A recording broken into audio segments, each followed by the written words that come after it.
Hey everybody, welcome back to the channel. Good morning.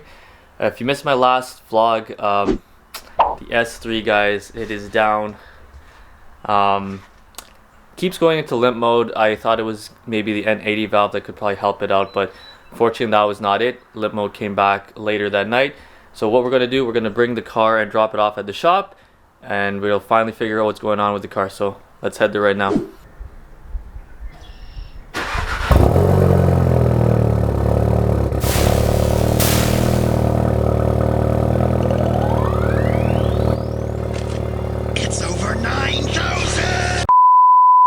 Alright guys, so we just dropped off the car here at Almost Racing. They're actually very close to Badgeskin, so highly recommended shop guys. Nothing but good things about them, especially around the community, local community here. So if you guys need any work done to your European vehicle, definitely check out Almost Racing for all of your needs. It's not too far from Badgeskin, so we're just going to walk over and hopefully somebody can give me a ride back home. We are walking to Badgeskin's right now. And there seems to be a little bit of miscommunication between myself and Phil at Almost Racing. Long story short, when I first booked my appointment with Almost Racing, it was mainly due to get my turbo swapped out for the new revised version. Now, for those that have been following me, you guys know that I'm running the Turbo Parts Canada TPC 900 Turbo. So that's based off of the Garrett G30 900. It's all got genuine Garrett parts in it as well, so it's very legit turbo. However, I had one of the earlier versions because I was more or less kind of beta testing the turbo. Now that there's a revised final version, I'm definitely sending it out to get that get the new revised version. So from my understanding, there is an adjustment to the compressor cover, and I believe that's it, but I could be wrong. Either way, it's getting sent off to him. So he, that kind of slipped his mind because in that time frame when I first originally booked the appointment, then I had that issue with limp mode and EPC. So I guess he was under the impression that my appointment this time was just for the EPC and the limp mode. So obviously with the turbo having to be removed, there's going to be some downtime on the car. So obviously Phil wants to take care of my car. He doesn't want to keep it outside. Hopefully Nick at TPC can send that turbo back to us really quickly. So fingers crossed it's nothing too serious with my car. He thinks it's camshaft related, so I'm not sure how much this is going to cost, but I'll keep you guys updated on the total cost of this. Hopefully not too expensive because I've already spent a lot of money on the car this year with the new refresh and whatnot. So we'll see. I'll keep you guys posted. We are almost at Badgeskin's, so I'll see you guys in a bit. Hi to himself. What's up, boys? Hi. Guys all right? What's up, man? Okay. Alright. Yeah. What's up, Gary? Don, I got a new character. Oh shit. New video out yet? What up, yo? Video out yet? This is the guy with his busted motor. Yeah. Later that same evening. Alright, so I just got a call from Phil and it is not looking too good. Gave me a quick rundown of what happened or what's wrong with the car right now and what needs to be replaced. But he said it's best if I come in and take a look. So I guess we're going to head there quickly before they close, and maybe I can share with you guys some of the damage. Possibly like the N80 valve. I have your N80 valve right here. N80 valve. Perfect. Look at the fucking scoring. Scoring. Boy, that escalated quickly. I mean, that really got out of hand fast. I guess let's go.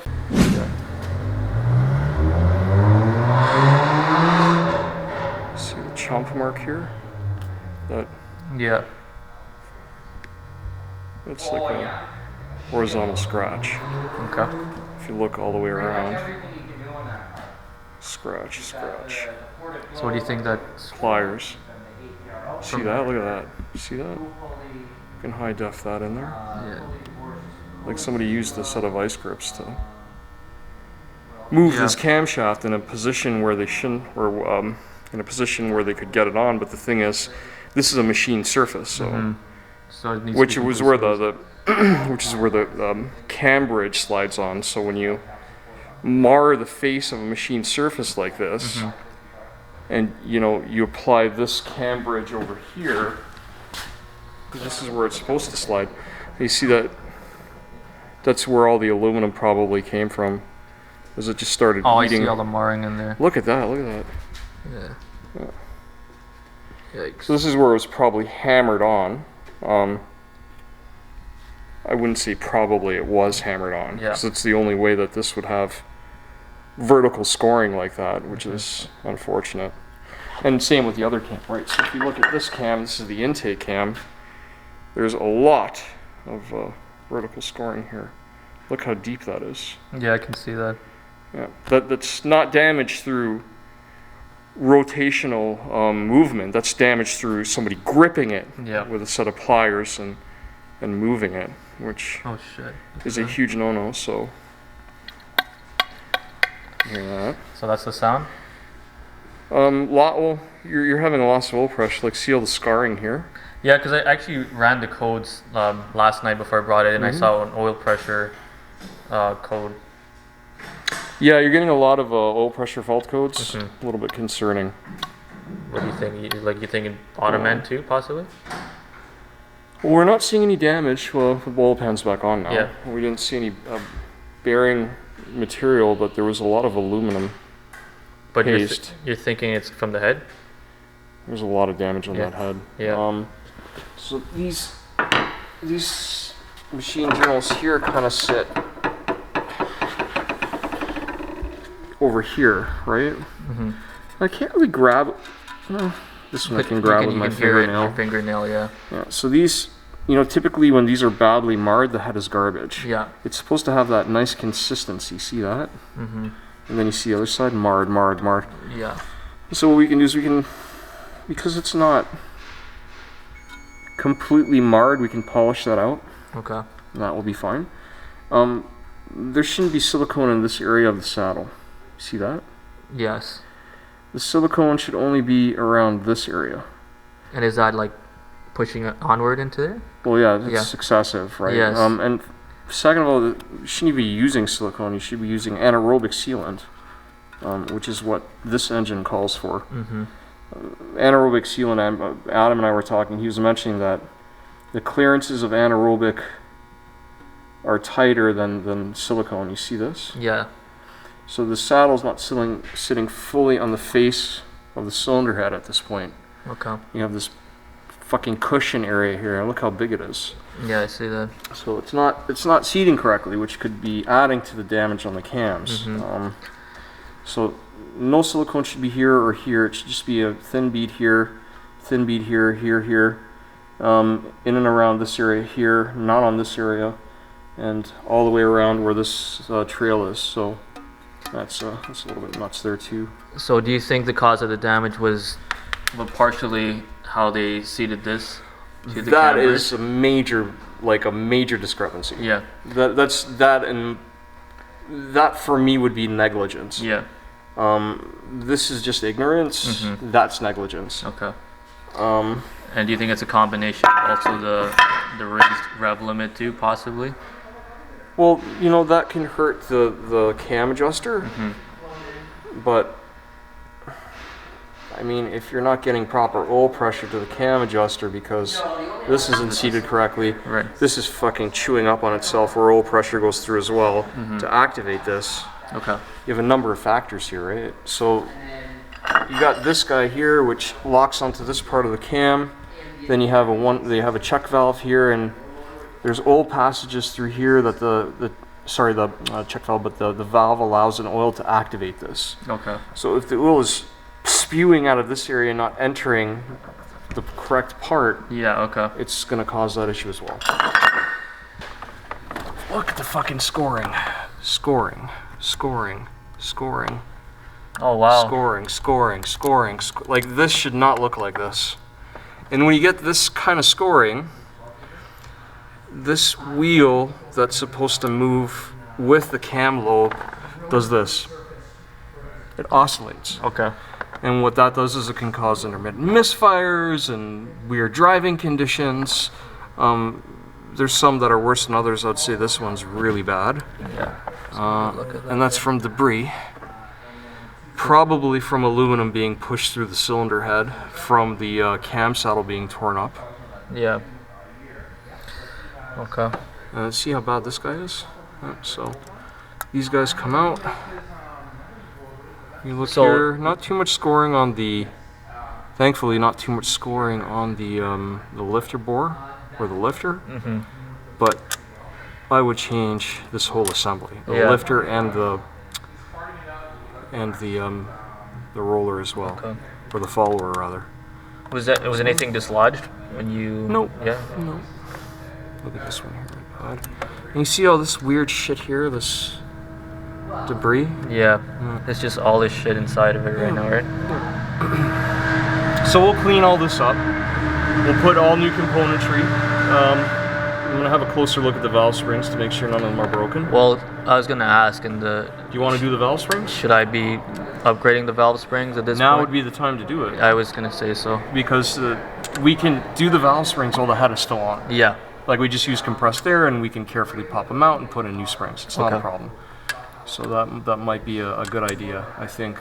Yeah, given everything I figured that's happened everything's with you really... and given your raised RPM limit, I think it's just best if we do everything in one shot. Is it just the valve springs you think at this point?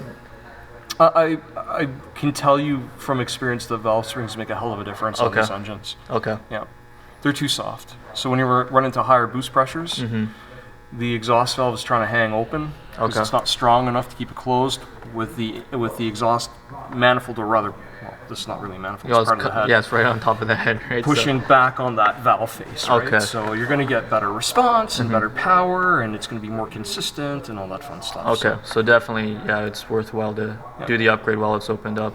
Absolutely. Okay. Some money, some work here, but it will be beautiful when it's finished. All right. Well, lesson learned. Say the least, Phil, right? Sorry, man. So you guys hear that? Get my fingernail on that. That's all the marring. So this is supposed to be completely smooth. And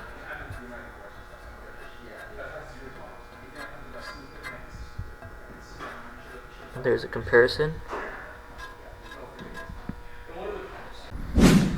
Alright, so I met Darren here. This is Darren. What's up, brother? You right? What's up, big guy? I'm fantastic.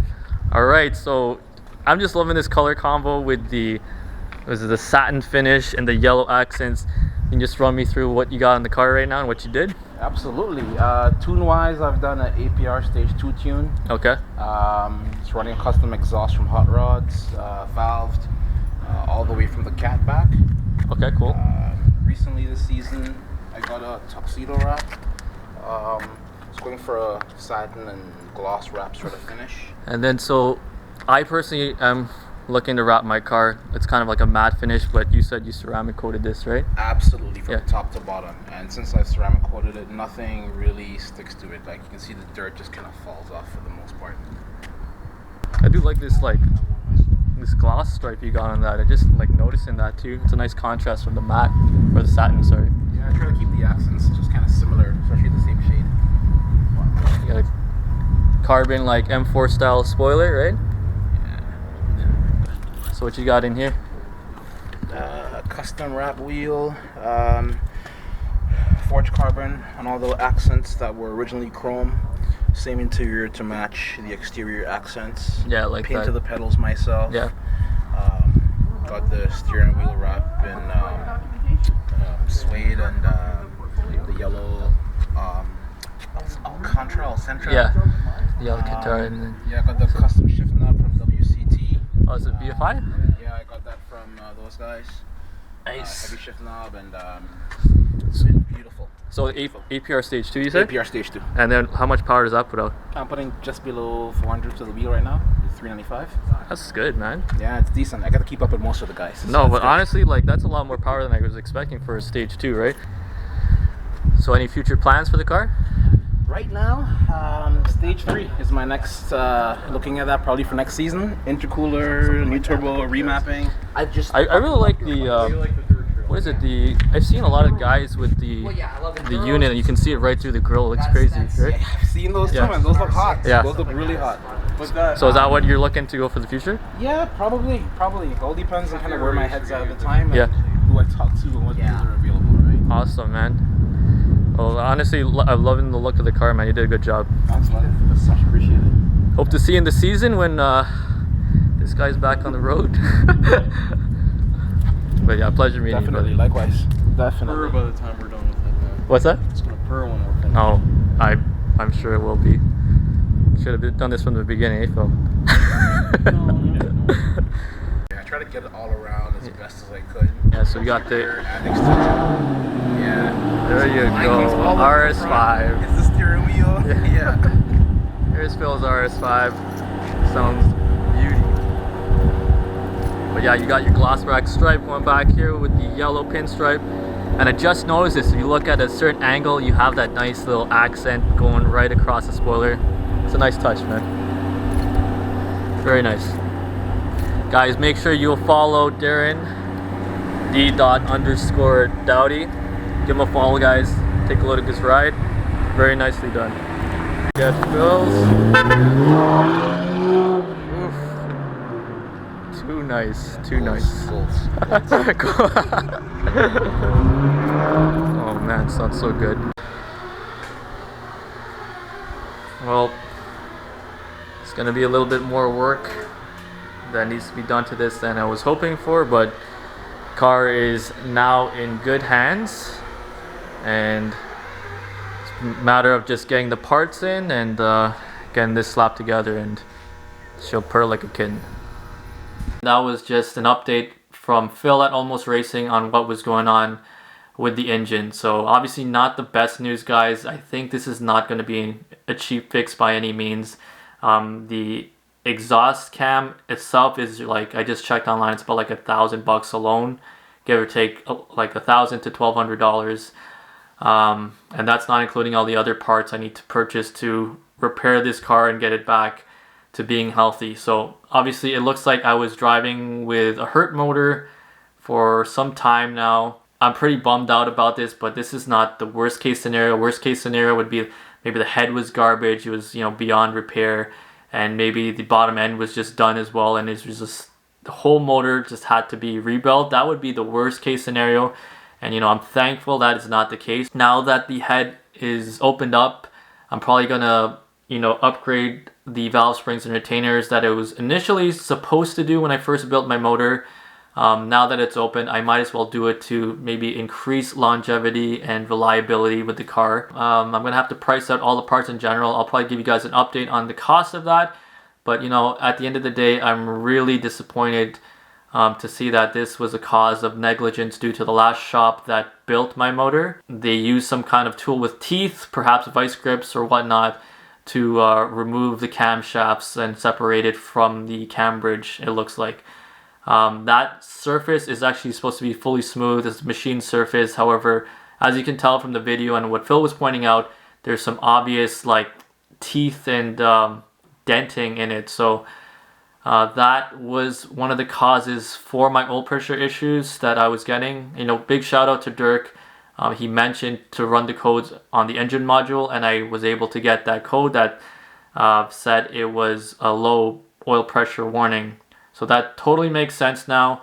Originally when I did the codes, I only checked the DTCs, I didn't check the engine module. So thanks for that tip, Dirk. And yeah, guys, I'm just gonna have to update you. I'm not too sure what's gonna happen. I might reach out to the last shop that you know, opened up my motor when it first got rebuilt, and see if there's anything they can do for me in terms of, you know, compensation for parts, or, you know, obviously I hope they stand behind their work, and when they see the photos and evidence, I'm hoping that they find some way to make this right, because if not, it's just going to be just a shitty situation in general. So is what it is, guys. Not a happy camper, but you know, let's move forward from this and figure out the next steps. So if you guys like this content, if you enjoyed this vlog, make sure you like, subscribe to the channel. Don't miss the next episode. We'll probably have another update for you. Huge shout outs to Phil and the team over at Almost Racing. They got the work done pretty quickly to diagnose this. As you can see from the video, I didn't really cover it before, but you can already see the turbo is already off the car, so it's probably being packaged and getting ready to be shipped down to Nick over at Turbo Parts Canada. And like they said, this whole fix and repair, it's not going to take too long in general. I think the main thing that's going to determine when the car is back on the road is acquiring the parts and depending on when they come in general. Stay tuned for more videos. I want to say, guys, thank you for joining me for another video. Happy modding. Yes. Keep doing happy modding. And of course, we will catch you guys on the next video. Thanks for joining. Peace.